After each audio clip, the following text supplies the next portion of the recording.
তারা প্রথম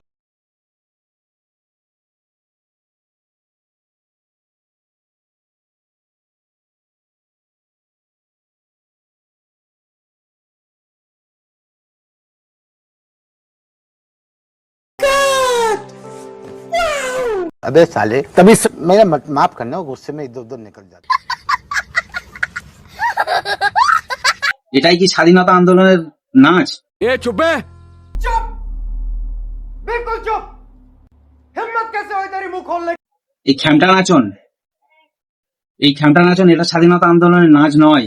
अच्छा কোন কোন জায়গায় আবার হচ্ছে ফিস্টি হচ্ছে, পিকনিক হচ্ছে, কোন কোন জায়গায় হচ্ছে ডিজে চালিয়ে নাচছে, আবার কোন কোন ছেলেরা মেয়েরা ঘুরতে যাচ্ছে, বেড়াতে যাচ্ছে, গিয়ে সেখানে আনন্দ ফুর্তি করছে। এটাই কি স্বাধীনতা? কেউ কেউ আবার ডায়মন্ড হারবার যাচ্ছে, কেউ কেউ লেক গার্ডেন যাচ্ছে, কেউ কেউ বকখালি যাচ্ছে, কেউ দীঘাতে যাচ্ছে, কেউ কেউ সায়েন্স সিটি যাচ্ছে। এটাই কি স্বাধীনতা? এটার মানে স্বাধীনতা নয়। স্বাধীনতার মানে যদি প্রকৃত অর্থ জানতে চাও, তাহলে তোমরা বই পড়ো, তোমরা স্বাধীনতা সংগ্রামীদের নিয়ে জানুন, কিছু শিখুন, তারপরে বুঝতে পারবেন। ইতিহাস পড়ুন, ইতিহাস পড়লে তারপরে বুঝতে পারবেন স্বাধীনতাটা কি।